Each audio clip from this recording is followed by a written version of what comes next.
Iawn. Dwi am ddarllen beth fydd ein testyn ni, a wedyn dyn ni'n mynd i weddio, dyn ni'n mynd i ganu, a wedyn byddai'n agor y gair. Os ych eisiau troi at Iago, penod 2, adnodau, neu ddarllen o adnod 14 i ddiwedd y benod.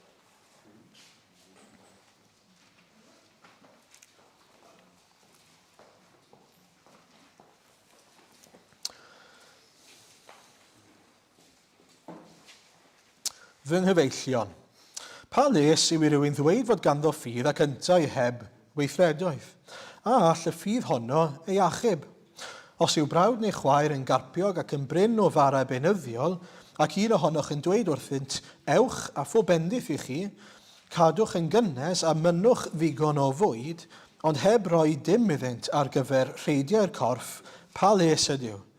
Felly hefyd, y mae ffydd ar ei phen ei hun, os nad oes ganddi weithredoedd, yn farw. Ond efallai bydd rhywun yn dweud, ffydd sydd gen i ti, gweithredoedd sydd gen i fi. O'r gorau, dangos i mi dy ffydd di heb weithredoedd, ac fe ddangosaf finnau i ti fy ffydd i trwy weithredoedd. A rwy ti'n credu bod Duw yn un, neu mae un Duw sydd. Da iawn, y mae'r cythreiliaid hefyd yn credu hynny, ac yn crynu, y ffwl. A oes rhaid dy argyhoeddi mai diwerth yw ffydd heb weithredoedd? Onid trwy ei weithredoedd y cyfiawnhawyd Abraham, ein tad, pan offrymodd ef Isaac, ei fab ar yr allor? Y mae'n eglur i ti mai cydweithio a'i weithredoedd yr oedd ei ffydd, ac mai trwy'r gweithredoedd y cafodd ei ffydd ei bynegu'n berffaith. Felly, cyflawnwyd yr ysgrythur sy'n dweud, credodd Abraham yn Nuw ac fe'i cyfrifwyd iddo yn gyfiawnder, a galwyd ef yn gyfaill Duw. Fe welwch felly mai trwy weithredoedd y mae rhywun yn cael ei gyfiawnhau ac nid trwy ffydd yn unig.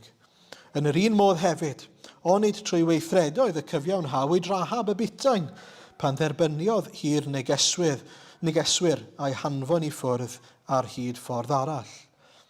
Fel y mae'r corff heb anadl yn farw, felly hefyd y mae ffydd heb weithredoedd yn farw. Amen. Wna ni weddio gyda'n gilydd. Dad, wrth i ni ddod at y gair nawr, wrth i ni ddod i glywed dy lais di Arglwydd, ni'n gweddio am galonau ac am agwedd calon cywir ger dy fron di, ein bod ni yn plygu ger bron dy air di, ein bod ni yn dod yn isel, yn ddarostengedig, ac yn gofyn Arglwydd i ti ddelio gyda'n calonau ni. Ni'n gofyn Arglwydd i ti ddanfon dy ysbryd glân, i'n siapio ni, i'n newid ni, i'n torri ni, i weithio yno ni Arglwydd o sgweli di'n dda. Beth bynnag sydd ei angen arno ni, byddi di yn cyrraedd pob angen yng Nghrist Iesu. Arglwydd ni'n gweddio am i ti weithio yn ein calonau ni, a byddwn ni'n gweld ffrwyth y gair yma yn ein bywydau ni yn yr wythnosau a'r misoedd sydd i ddod, ac Arglwydd y bydd hynny'n glod i ti, a bydd hynny yn dyrchafu gogoniant Crist yn ein plith ni ac ymhlith y colledig o sgweli di'n dda. Felly, plis, derbyn ni, diolch Arglwydd am ddiwrnod arall ac am gyfle arall, am sil arall i neilltio'n hunain nawr, mwyn plygu'r gair, mwyn clywed dy lais di. Ni'n gofyn Arglwydd felly i ti drigarhau wrtho ni. Ni'n gwbl anheiddiannol, ni'n cwmpo'n fyr ac eto mae gras ar gael i ni. Ni'n llawenhau yno ti ac yn dy air di felly. Arglwydd helpa ni felly mwyn dy enw. Amen. Cyn bod fi'n agor y gair, dyn ni'n mynd i ganu gyda'n gilydd felly. Emyn fach, chi'n ei gwybod hi, ysbryd y tragwyddol Dduw, disgyn arno ni. So mae beth, yn lle bod ni'n sefyll, nawn ni aros ar y neistedd i ganu, os di hwnna'n iawn.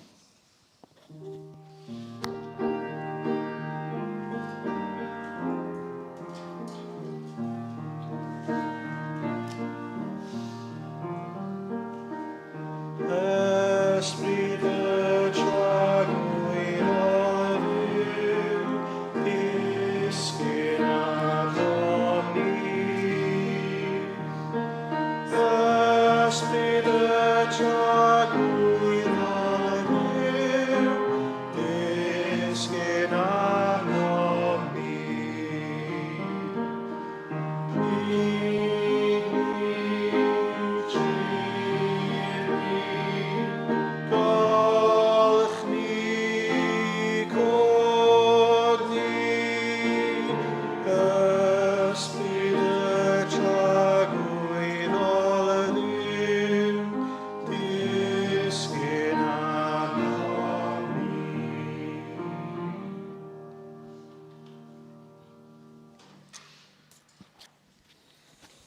Iawn, wel, bore yma te, fel chi'n gwybod, yn ni'n edrych ar y darn yma o adnod 18 ymlaen, Iago 2.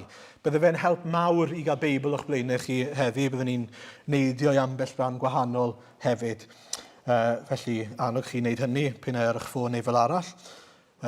Wythnos diwetha, oedd Alun wedi edrych ar adnodau 14 i 17 o Iago 2, os chi'n cofio, ac ar natur a canlyniadau ffydd achubol, ffydd sydd yn achub. A sôn am y pwysigrwydd yna o beidio yn gymaint a edrych ar faint o ffydd sydd gyda ni, ond pwy mae ein ffydd ni ynddo fe. Gwrthrych ein ffydd ni. Felly, nid pa mor gryf yw'ch ffydd chi sy'n bwysig, ond pwy mae'ch ffydd chi ynddo fe. Dychmygwch na bod gyda fi gader fan hyn, a mae di wneud mas o bapur. Sym ots faint fi'n convinced bod y gader yn dal fy mhwysau, pan fyddai'n iste arno fe, dyw e ddim yn ddigon cryf i nalu. Yn yr un ffordd, mae'r gader yna ddigon cryf, pe'n ei fi'n simsanu neu ddim, mae gwrthrych y ffydd, sef y gadair, yn aros yr un fath. Mae e'r un peth. Ac felly, gwrthrych ein ffydd ni sy'n bwysig, sef Iesu Grist, nid mesur ein ffydd ni. Deall pwy sydd yn achub. A nath e hefyd sôn wrth gwrs am sut i ni'n cael ein achub, sef drwy fod yr ysbryd glân yn agor ein llygad ni, drwy y gair, mwyn i ni weld Crist. Crist yn gyfan gwbl ddyn a gyfan gwbl dduw, yn abl i'n hachub ni. A canlyniad hynny te yw gweithredoedd, yn llifo mas ohono ni. A dyna ni'n mynd i ymelaethu arno, i edrych ymhellach arno bore yma, yw sut mae hynny nid yn unig yn bwysig, ond yn hanfodol i fywyd y Cristion, essential i fywyd y Cristion. A mae pobl yn stryglo'n fawr gyda hwn. Dyna pam o'n i wir eisiau bod ni'n gweddio ysbryd y tragwyddol dduw disgyn arno ni, trin ni, plyg ni, golch ni, cod ni. Ni angen fod yr ysbryd yn agor ein llygad ni ddeall, allwn ni, fel Cristnogion, ddim dweud, dwi yn hyn, a byw mewn ffordd gwahanol. Os i ni ddim yn gweithredu fel Cristnogion, dyw beth i ni'n dweud yn cyfri dim.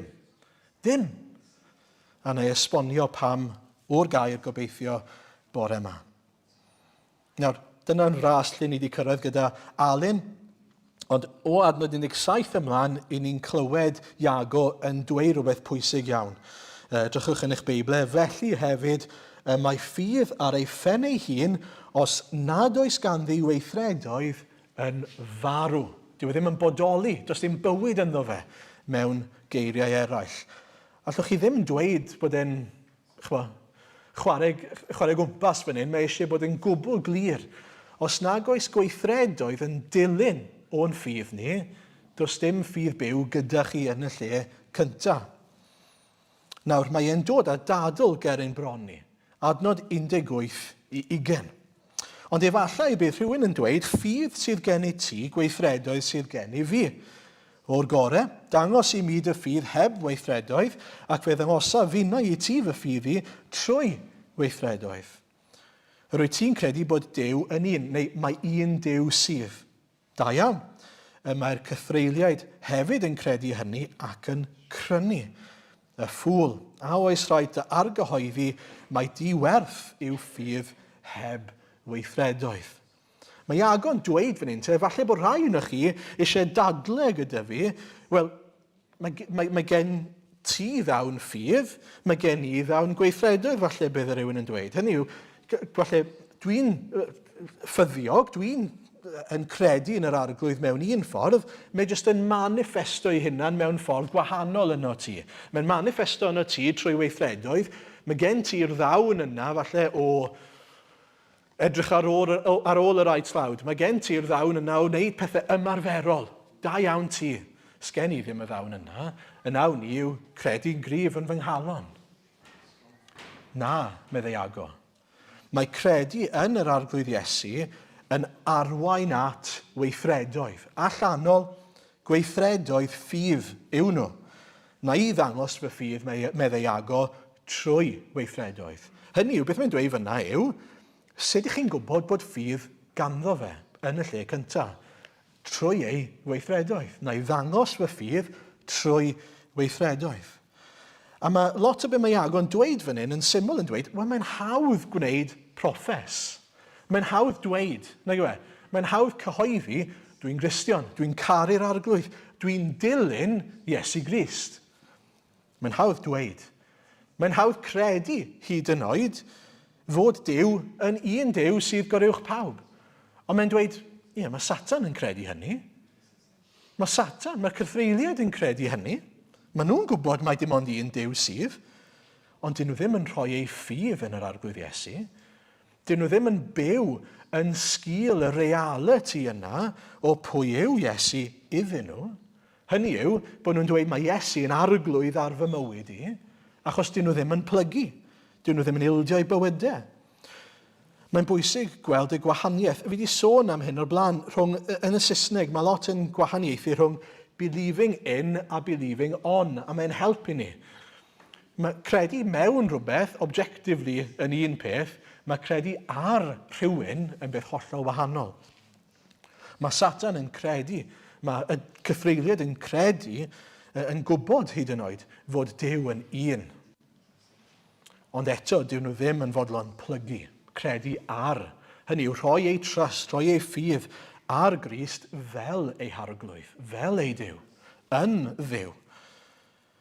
A dyna'r gwahaniaeth. Gallwn ni gredu fod Iesu yn fab Duw, sydd wedi dod o'r nefoedd i'r byd. Ond mae hwnna'n wahanol, ni'n credu hwnna, pan o'n i'n 2, 4, 5 mlwydd oed.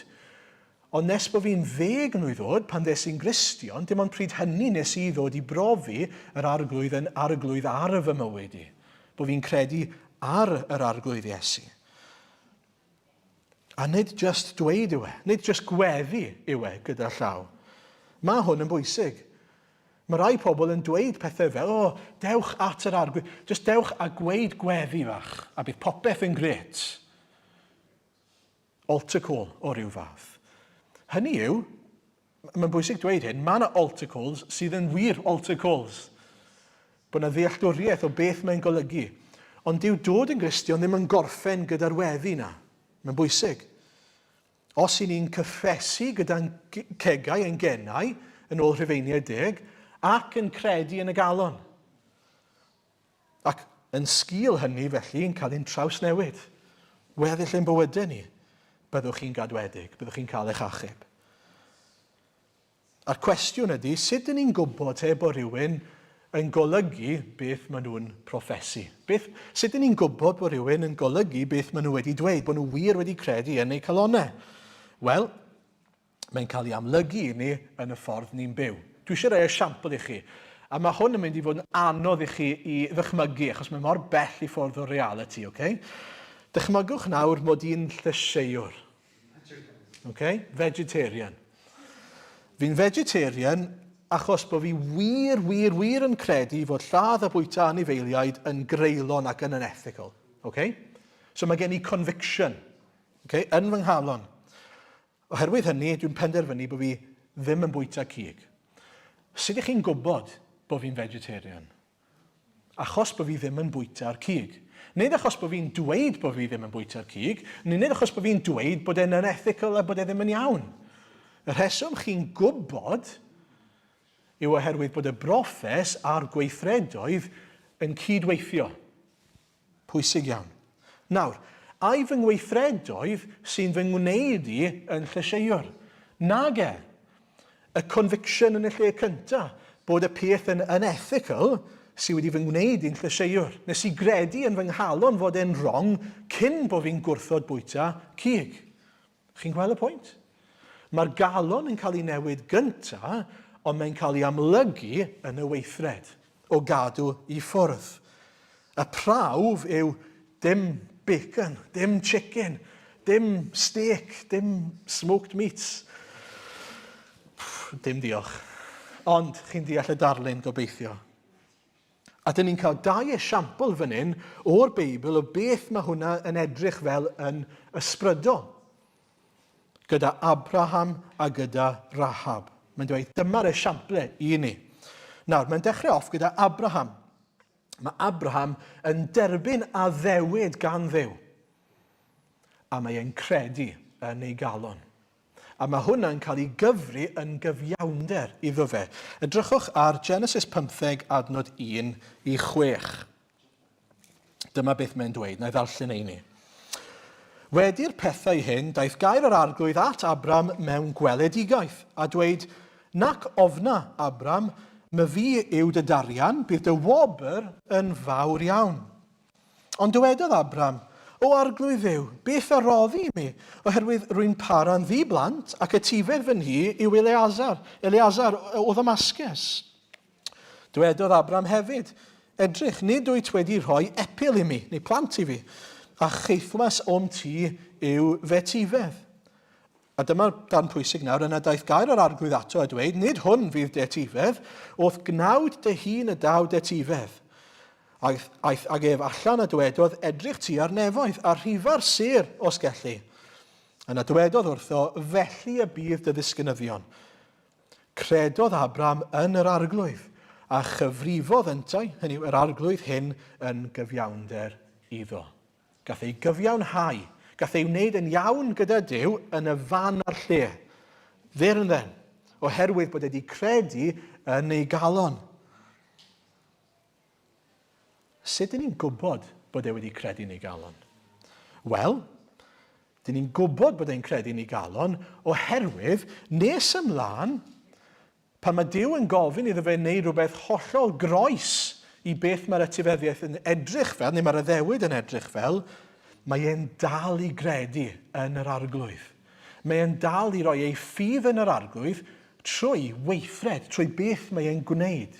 Yn Genesis 22, mae Duw yn gofyn i Abraham i offrymu yr etifedd, i offrymu Isaac, i roi e lan, i ladde. O, Duw na ddim yn ei sens.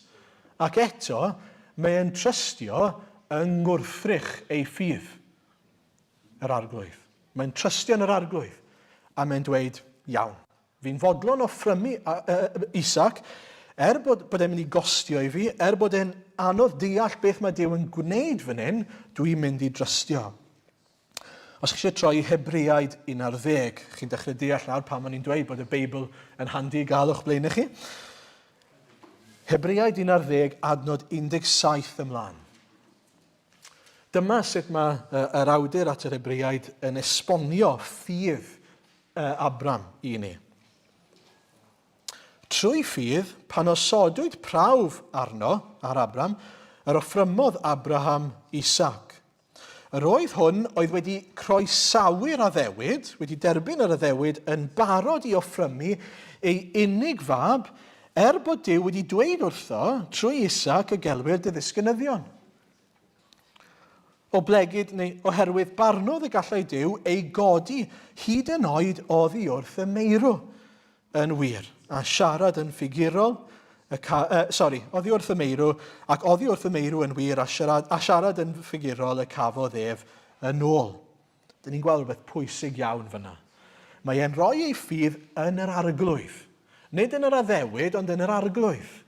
Ac wrth iddo fe drystio yn yr arglwydd, mae weithredoedd fe yn profi, dwi'n credu yn yr arglwydd. Dwi'n trystio fod yr arglwydd yn mynd i wneud beth bynnag sydd angen i wneud mwyn dilifro ar ei addewid. Os oes angen bod yr arglwydd yn atgyfodi Isaac hyd yn oed, mi fydd e'n wneud e. Dim problem. Yr arglwydd sy'n gwybod. Yr arglwydd sydd yn dweud. Mae rhaid i fi ddilyn yr arglwydd. Ond chi'n gweld prawf ffydd Abraham yw y weithred o ffydd mae e'n ei gyflawni. Oedd e'n hawdd dweud, dwi'n iawn arglwydd, fi'n credu yno ti. Ond pan mae'n mynd yn anodd, pan mae'n edrych fel petai pethau mynd yn groes i ewyllus Duw, ydyn ni dal yn fodlon credu? A just rhag ofn bod rhywun yn dweud, na fe, mae i gyd ynglyn â ein gweithredoedd ni. Os ych chi eisiau edrych ar Rhufeiniaid 4, dwi ddim yn mynd i ddarllen o Rhufeiniaid 4, achos mae fframio fe i gyd yn golygu darllen y benod i gyd, os fi'n onest. Ond dwi am grynhoi e. Be mae Paul yn dweud yn Rhufeiniaid 4 yw, edrychwch, cyn i Abraham gael ei enweidi arno fe, oedd e wedi credu a cael ei gyfiawnhau yn barod. Nid yn unig fe'n cael ei enweidio, ond ei deulu hefyd. Chi'n gweld enweidiad oedd y weithred yna oedd yn arwydd o'r cyfamod o'n wedi gwneud gyda Duw. Ni nawr yn bobl Dduw. Ond arwydd oedd e yn dilyn rhoi ei ffydd yn yr arglwydd, nid cyn. Oedd e ddim wedi cael ei gyfiawnhau ar ôl, ond cyn cael ei enweidi arno. Mae'n credu yn yr arglwydd ym mhenod 15 o Genesis, mae'n enweidi ar ei hunan ac ar ei deulu yn Genesis 17. A mae hwn yn bwysig. Be mae'n dweud yw, nid siapa lan, gwna'r holl reolau a wedyn byddai'n dy gyfiawnhau di. Na, geid i dy gyfiawnhau nawr, bydd yn bobl i fi. Bydd yn genedl i fi. Fydd i dy alw di mas o dywyllwch, bydd yn ifedd i fi. Bydd yn sanctaidd. Bydd ar wahân i'r byd. A dyna sydd angen i ni ddeall. I ni fel pobl yr arglwydd wedi dod trwy ffydd yn Iesu, trwy gredu yn yr arglwydd Iesu, wrth i'r ysbryd glân agor ein llygyd ni fel clywson ni wythnos diwetha. Dyna sydd yn ein cyfiawnhau ni, credu yn y galon. Nid ein gweithredoedd ni, nid dweud, gwnewch hyn llall ag arall a wedyn na eich derbyn chi, mae'r arglwydd yn dweud. Ond, dyma'r pitfall. Dyw credu yn y galon ddim yn stopo fyna gyda ein geiriau ni. Mae credu yn y galon yn cael ei weithredu trwy ein bywydau ni, trwy fywyd o efuddod. Os i ni wir yn credu fod Duw yn dad, i ni mynd i wir ymddwyn fel plant iddo fe. Os i ni wir yn credu fod e'n frenin, yn arglwydd ar ein bywydau ni, i ni wir yn mynd i ymddwyn fel dinasyddion a fel pobl sydd yn ifydd iddo fe. Chi'n gweld y pwynt? Os i ni wir yn credu. Os i ni jyst yn dweud ein bod ni'n credu, falle bod dim canlyniadau i hynny. Yr ail esiampl yn fyr iawn, Rahab, nôl i Iago 2. Mae gyda ni hanes yr Israeliaid yn Joshua 2, os chi'n cofio, yn anfon ysbiwyr, spies, i Jericho, ac yn yr achos yma, mae pobl yn chaso ar ei ôl nhw y spies yma, a maen nhw'n cuddio yn hi Rahab, y Bitain. A mae hi'n ei cuddio nhw, a mae hi'n danfon y bobl oedd yn chwilio amdano nhw i ffwrdd, ac yn gadael wedyn iddyn nhw i fynd ar ei ffordd. Pam bod hi'n fodlon gwneud hynny? Pam bod hi'n fodlon risgo i bywyd ei hunan mwyn achub yr ysbiwyr yma?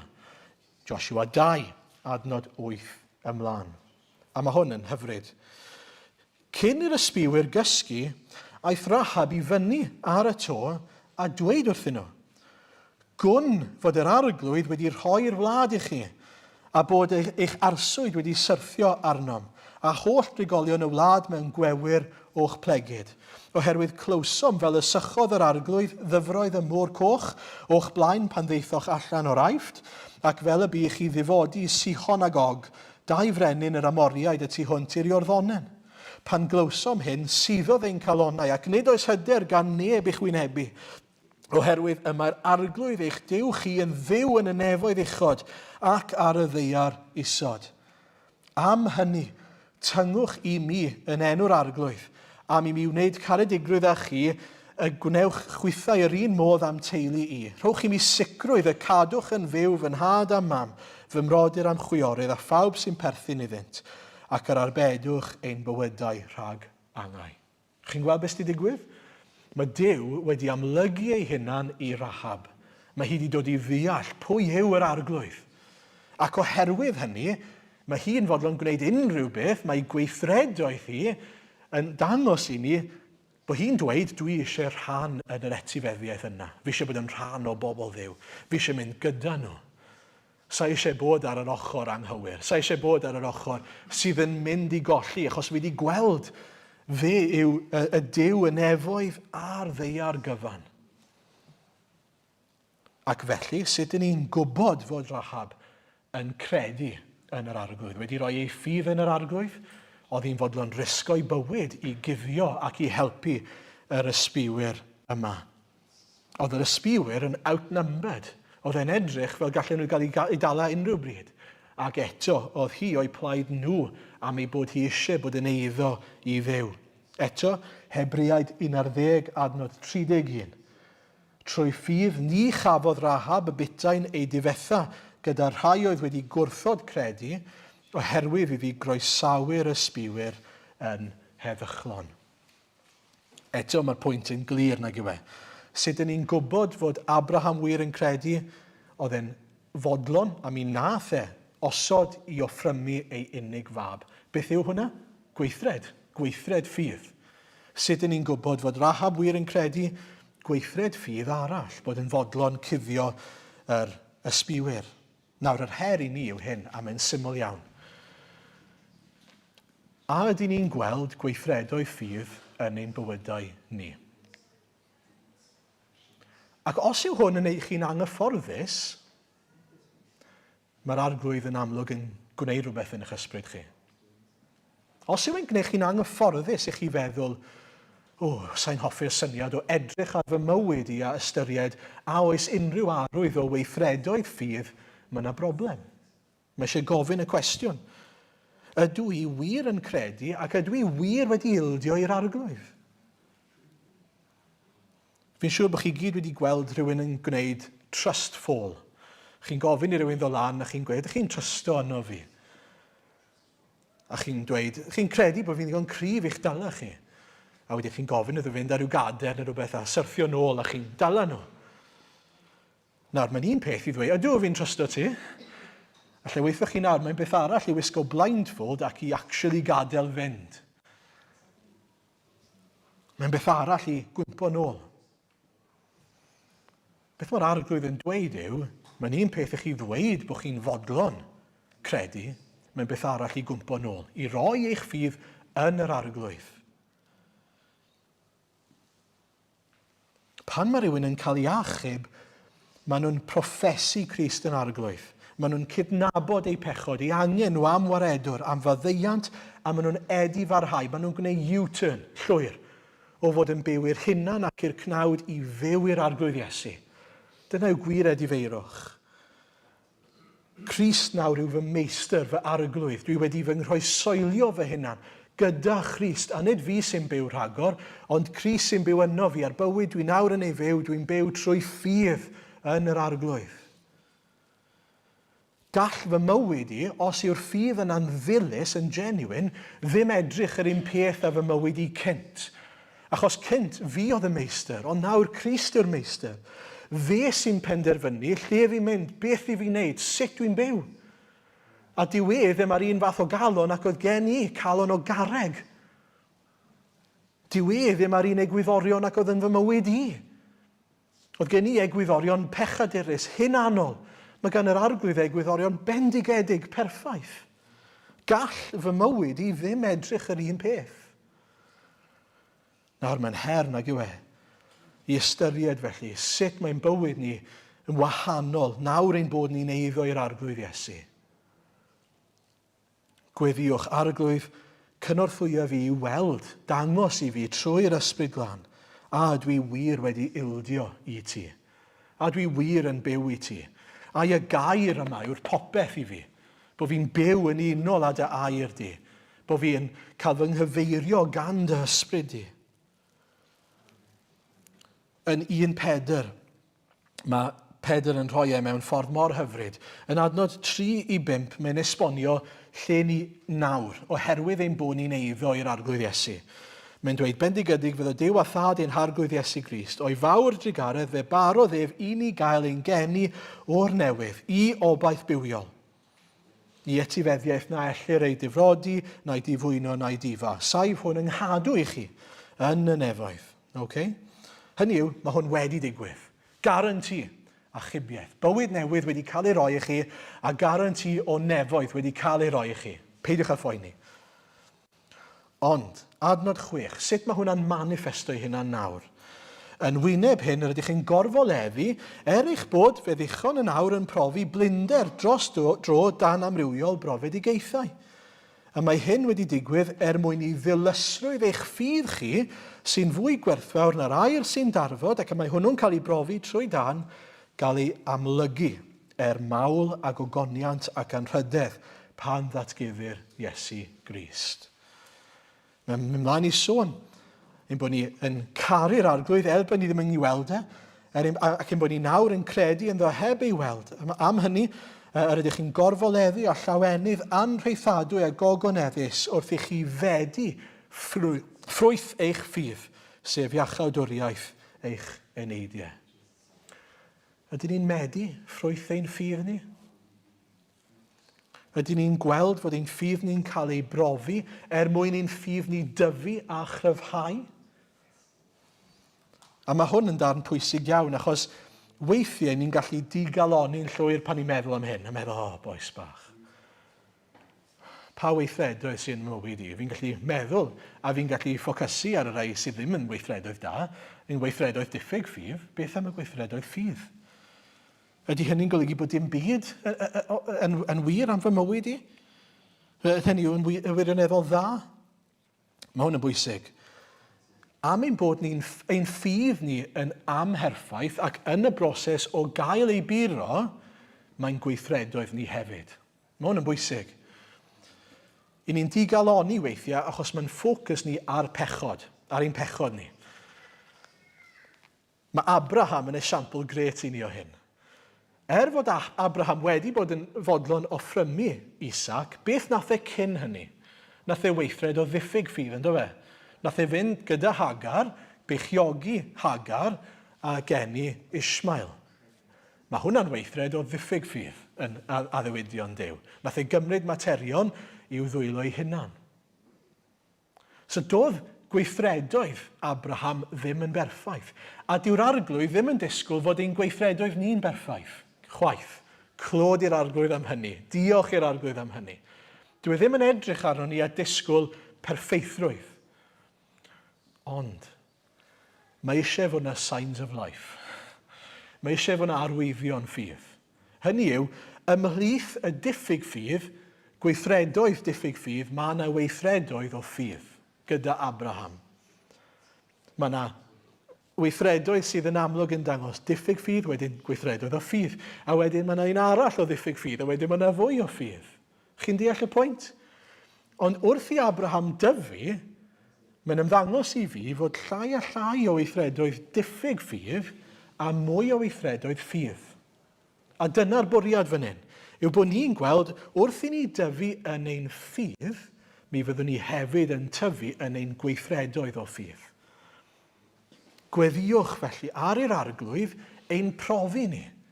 Ar i'r arglwydd weithio ni'n calonau ni, mwyn i ni gryfhau mewn ffydd. Hyd yn oed pan ni'n slipo lan, mae'r arglwydd yn ein dysgu ni, yn ein adfer ni, dod yn ein nôl, fel tro nesa y bydd ein ffydd ni'n gryf. Chi'n gweld, mae rhaid fod Abraham wedi dysgu rhywbeth o'r profiad yna o Ismael. Byddwn ni'n meddwl, mae beth oedd wedi profi oedd i fi wedi gwneud y mistec mawr yma o drio mynd o gwmpas, bypasso a ddewid Duw a cymryd pethau i fy nwylo fy hunan. Sa'n mynd i wneud y mistec yna tro yma pan mae'r arglwydd yn gofyn i fi offrymu fy mab. Fi'n mynd i drysto tro yma, sa'n angen cymryd pethau yn fy nwylo fy hunan, fi'n mynd i drysto fod yr arglwydd yn mynd i ddarparu. Sa'n gwybod sut, sa'n gwybod beth fydd yr ateb, ond mae'r arglwydd yn mynd i ddarparu. Chi'n gweld mae hyd yn oed yn defnyddio ein methiannau ni mwyn i ni ddysgu sut i ymddiried ynddo fe trwy ffydd. A felly mae'n dda bod ni'n edrych yn ôl a gweld gweithredoedd o ddiffyg ffydd yn ein bywyd ni. Ac yn gofyn y cwestiwn arglwydd, beth wyt ti'n dysgu fi o hyn? Sut allai ddysgu o hyn, a fel tro nesa, y byddai'n ffyddiog, y byddai'n tyfu mewn ffydd ac yn credu yn da ddewidion di. Felly edrychwch ar eich bywydau chi, edrychwch ar sut ych chi wedi meso lan ar adegau, sut ych chi wedi gwneud gweithredoedd o ddiffyg ffydd, a gweddiwch arglwydd cynorthwya fi yn sgil hynny i weithredu yn llawn ffydd. I weithredu ac i dyfu mewn ffydd. Ond un peth allai ddim osgoi mynegu fan hyn. Fel mae'n dweud fan hyn, dau beth mewn gwirionedd. Adnod 17. Mae ffydd ar ei phen ei hun os nad oes ganddi weithredoedd yn farw. Ac adnod 22. Mae'n eglur i ti mae cydweithio a'i weithredoedd yr oedd ei ffydd, ac mae trwy'r gweithredoedd y cafodd ei ffydd ei fynegyn berffaith. Mae'n ffydd ni yn cael ei amlygu gogoniant i ddew ac ein lles ni ac mwyn y colledig gyda llaw wrth i ni weithredu ar yr hyn ni'n credu. Haws dweud na gwneud. Haws dweud na gwneud, nag yw e? Mewn gwirionedd, dyw beth ni'n dweud yn cyfri am ddim nes fod e'n cael ei amlygu yn y ffordd ni'n byw. A mae hwn yn her enfawr, nid yn unig i'n eglwys ni, ond i'r eglwys yn ein dydd ni. Achos mae pobl yn proffesu pob math o bethau. Gweddiwch y byddwn ni'n wahanol yn yr ystyr y byddwn ni ddim jyst yn proffesu, ond y byddwn ni'n gwneud. I ni'n dweud ein bod ni'n caru'r arglwydd. Sut mae hwnna'n edrych yn ein bywyd ni o ddydd i ddydd? I ni'n dweud bod ni'n ufuddhau yn dilyn Iesu Grist. Wel, os hynny, mae angen fod hwn ar agor, y gair ar agor, bob dydd yn ein bywydau ni. Os mae fe sy'n cyfeirio ein camau ni, mae rhaid fod hwn ar agor trwy'r dydd, bob dydd yn ein calonau ni. Mae rhaid fod e. Neu fel arall, bydd dim ffrwyth. Bydd e methu siarad i mewn i'n bywydau ni. Bydd e methu cyfeirio ein camau ni. Yn yr un ffordd te, gweddiwch y bydd pob rhan o'n bywydau ni, pob rhan o'n proffes ni, o'n ffydd ni te, yn cael ei gydweithio gyda ein gweithredoedd. Gan gofio, mi fyddwn ni'n cwmpo ac yn gweithredu mewn diffyg ffydd ar adegau, i ni'n bechaduriaid, i ni'n gwthio yn erbyn y cnawd. Ond y trajectory yw yn bod ni'n tyfu mewn ffydd, yn cryfhau mewn ffydd. Ein bod ni'n dysgu o'n camgymeriadau hyd yn oed mwyn cyrraedd y safon a'r fan yna mae Duw yn dymuno i ni gyrraedd, sef perffeithrwydd. Clod ac mawl yw enw fe. Amen.